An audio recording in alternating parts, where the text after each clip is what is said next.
BNR gold and diamonds తరుగు తక్కువ బంగారం ఎక్కువ. ఇప్పుడు మన వైజాగ్ లో జూలై 24న గ్రాండ్ ఓపెనింగ్. ఐ డ్రీమ్ చూస్తున్న ప్రేక్షకులందరికీ నమస్కారం. జూలై 27 నుంచి డిసెంబర్ 11 వరకు శని వక్రగతిని పొందడం వల్ల ద్వాదశ రాశుల వారికి ఏ విధంగా ఉండబోతుందని తెలియజేయడానికి ఈరోజు స్టూడియోలో మనతో పాటు సుప్రసిద్ధ జ్యోతిష్య వాస్తు పండితులు బ్రహ్మశ్రీ డాక్టర్ నాయకంటి మల్లికార్జున శర్మ గారు ఉన్నారు. నమస్కారం గురుగారు. నమస్కారం. గురుగారు, కుంభరాశి వారికి ఈ శని వక్రగతిని పొందడం వల్ల వారి జీవితంలో ఎలాంటి మార్పులు వస్తాయి, ఏ విధంగా ఉండబోతుంది తెలియచేయండి. తప్పకుండా అమ్మ. ఓం శ్రీ గురుభ్యో నమః. ఓం శ్రీ మాత్రే నమః. జూలై 27వ తారీఖు నుంచి డిసెంబర్ 11వ తారీఖు వరకు రాత్రి 12:05 వరకు కూడా శని మీనరాశిలో రేవతి ఉత్తరాభాద్ర నక్షత్రంలో సంచారం చేయటం వల్ల ప్రధానంగా కుంభరాశి వారికి మనం పరిశీలన చేస్తే శని యొక్క ప్రభావం ఏ విధంగా ఉంటుందో చూస్తే కుంభరాశి వారికి ఏంటంటే జాలి కరుణ ఉండే అవకాశాలు ఎక్కువగా ఉంటాయి. అంటే కొంత డబ్బులు కోల్పోయే అవకాశాలు ఉండటం ఒకటి, అలానే ఎవరు అడిగినా కూడా కాదనకుండా ఇచ్చేయటం ఒకటి. కొన్ని సందర్భాలు ఎలా ఉంటుందనంటే అన్నిటికీ కూడా కొంత ఆరాట పడుతుంటారు. ఫైనాన్షియల్ పరంగా ఇన్కమ్ అనేది గ్రోత్ అనేది పెరగాలని ఆలోచన చేస్తుంటారు. లైఫ్ని ఎన్హాన్స్ చేసుకునే అవకాశాలు బాగా ఎక్కువ ఉంటాయి. కానీ బట్ ఏంటంటే వాళ్ళ వీక్ పాయింట్ ఏమిటంటే ఎవరు అడిగినా కూడా వాళ్ళు ఇచ్చేసే అవకాశాలు ఎక్కువ ఉంటాయి. డబ్బు అడిగారు 100 రూపాయలు ఇచ్చేయటం, 200 అడిగారు మళ్ళీ రిటర్న్ అనేది ఆశించకపోవడం జరుగుతుంటుంది వీళ్ళకి. అదొక మైనస్ పాయింట్. అంటే ఫైనాన్షియల్ పరంగా ఇచ్చిపుచ్చుకోవటాలు లావాదేవీల విషయంలో కొద్ది జాగ్రత్తగా ఉండాలి. మధ్యవర్తిత్వము ఒక సిగ్నేచర్స్ వల్ల కూడా కొన్ని ప్రాబ్లమ్స్ వస్తూ ఉంటాయి వాళ్ళకి. అలాంటివి రాకుండా చూసుకోవటం ఇంపార్టెంట్ ఇక్కడ. అయితే లైఫ్ని ఒక గోల్, యాంబిషను, ఎయిము, డిజైర్ ఇలాంటివన్నీ ఉంటాయి. లవ్ అట్రాక్షన్ ఉంటుంది, ప్రేమ ఉంటుంది, జాలి ఉంటుంది, కరుణ ఉంటుంది. ఇలాంటివన్నీ ప్రాబ్లమాటిక్ లేదు ఇక్కడ. కానీ ఇక్కడ శని వక్రగతి వల్ల గోచారం వల్ల ఎలాంటి ఫలితాలు జరగబోతున్నాయి మనం ఒకసారి పరిశీలన చేస్తే కుంభరాశి వాళ్ళకి ఏంటంటే రాస్యాధిపతి శని, వ్యయాధిపతి రాస్యాధిపతి శని వక్రగతిలో ద్వితీయ స్థానంలో ఉండి వక్రగతిలో పొందటం వల్ల ఆరోగ్యపరంగా ఉండే ప్రాబ్లమ్స్ వచ్చే అవకాశాలు ఎక్కువగా ఉంటాయి. అంటే దీర్ఘకాలిక వ్యాధులు ఉన్న వ్యక్తులే కాదు, లేని వ్యక్తులకు కూడా ప్రాబ్లమ్స్ వచ్చే అవకాశాలు ఎక్కువ ఉంటాయి.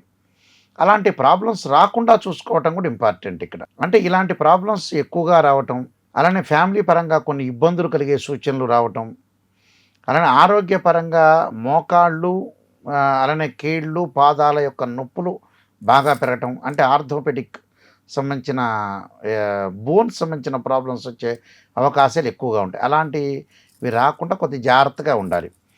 అలానే ఆరోగ్యపరంగా అదొకటి విషయాన్ని మనం ముందుకు చూసుకునేటట్టయితే అలాంటి ప్రాబ్లమ్స్ వచ్చే అవకాశం ఉంటుంది. సంతానపరంగా కొన్ని ఇబ్బందులు కలుగుతాయి. సంతానం డెవలప్మెంట్ చెందలేదు, ఆందోళన చెందుతుంటారు. అలానే డబ్బు కొంత వస్తుంటుంది, అది కొంత డబ్బులు ఇంక్రీజ్ అవుతుంటే మళ్ళీ డిక్రీజ్ అయ్యే అవకాశాలు ఎక్కువ ఉంటాయి. దాని కారణం ఏంటంటే శుభ కార్యక్రమాలకు ఎక్కువ ఖర్చు పెడుతుంటారు. ఆస్తుపాస్తులు కొనుగోలు చేస్తారు, అసెట్స్ కొనుగోలు చేస్తుంటారు, ఇళ్ళు కొనుగోలు చేస్తుంటారు, రియల్ ఎస్టేట్లో పెట్టుబడులు పెడతారు, నూతన వ్యాపారాలు పెట్టుబడులు పెట్టే అవకాశాలు ఎక్కువ ఉంటాయి. ఉద్యోగంలో కూడా ప్రమోషన్ లభించే అవకాశాలు ఎక్కువగా ఉంటాయి. అంటే విదేశాలకు వెళ్ళే అవకాశం ఒకటి ఉంటుంది, ఫైనాన్షియల్ పరంగా ఉండే డెవలప్మెంట్ అనేది ఉంటుంది. కానీ ఆ డెవలప్మెంట్లో ఏంటంటే శుభ కార్యక్రమాలకి నూతన వాహనాలు కొనుగోలు చేయటం, బంగారు ఆభరణాలు కొనుగోలు చేయటం, పెళ్ళిళ్ళకి ఖర్చు పెట్టడం, శుభ కార్యక్రమాలు ఖర్చు పెట్టే అవకాశాలు కూడా బాగా ఎక్కువ ఉంటాయి. అంటే ఇవన్నీ కూడా ఖర్చులు పెట్టే ఎక్స్పెండిచర్స్ బాగా పెరుగుతుంటాయి. ఈ ఎక్స్పెండిచర్స్ని అదుపులో పెట్టాలి. శుభ కార్యక్రమాల్లో పాల్గొంటారు, అంటే ఇళ్లలో పెళ్ళిళ్ళు జరుగుతుంటాయి. అలా విద్యార్థులు వేరే వ్యాపకాల మీద, చదువు మీద కాన్సన్ట్రేషన్ చేయలేకపోతారు. ఖచ్చితంగా కొన్ని పరిహారాలు చేసుకొని ముందుకెళ్ళటం ఇంపార్టెంట్ అమ్మా. అయితే గురుగారు, ఈ కుంభరాశి వాళ్ళు ఎలాంటి పరిహారాలు చేసుకుంటే ఇంకా మంచి ఫలితాలు వస్తాయి? విద్యార్థులు ఖచ్చితంగా దక్షిణామూర్తి స్తోత్రాన్ని గురువారం రోజున పారాయణం చేయటం ఒకటి. ఈ కాలభైరవాష్టకంతో పాటు వీళ్ళు చేయాల్సిన విష్ణు సహస్రనామ పారాయణం ఒకటి, ఓ నమో నారాయణాయ నమః అష్టాక్షరి మంత్రం ఒకటి, ద్వాదశ జ్యోతిర్లింగాల యొక్క దర్శనం. మనకి దగ్గరగా ఉన్నది ఏంటంటే శ్రీశైల భ్రవరాంబిక మల్లికార్జున స్వామి, శ్రీశైలము లేదా కాశీ, ఉజ్జయిని, ఓంకారేశ్వరం ఇలాంటి క్షేత్రాలకు దర్శనం చేయడం చాలా ఇంపార్టెంట్ ఇక్కడ. అంటే శివాలయ సందర్శన చాలా ఇంపార్టెంట్. అలానే మూగజీవులకు ఆహారము, శనివారం రోజున నల్ల నువ్వులు, నల్లని కంబలి, నల్లని చెప్పులు, నల్లని గొడుగు దానం చేయాలి. వీలైతే ఈ 135 రోజుల్లో ఒక శనివారం రోజు తప్పకుండా బెల్లము నువ్వులు కలిపి దేవాలయంలో ప్రధాన అర్చకులకు ఇచ్చి వితరణ చేయాలి. చాలా ఇంపార్టెంట్ అది. అది చేయటం వల్ల కూడా వీళ్ళకి మంచి సుఫలితాలు జరిగే అవకాశాలు ఖచ్చితంగా ఉంటాయి. ధన్యవాదాలు గురుగారు. నమస్కారం అండి. And for more videos, Please subscribe to iDream. Please subscribe to iDream. Please subscribe iDream. And please subscribe to iDream. For more videos, subscribe to iDream. please like, share and subscribe to the channel. Congratulations, iDream. Subscribe to iDream. Subscribe to iDream. So subscribe to iDream Media.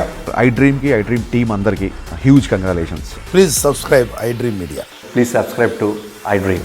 Subscribe iDream. Please subscribe to iDream. iDream అంటే నా కళల channel subscribe చేసుకున్న నోరు తిరుగుతలేదు, మీరైతే గంట గుర్తు కొట్టండి. For more such videos, please subscribe to iDream. Subscribe to iDream. Please subscribe to iDream. Please subscribe iDream Media. Please do subscribe to iDream. Please subscribe to iDream Media. For best entertainment and information, please subscribe iDream. And don't forget to subscribe to iDream.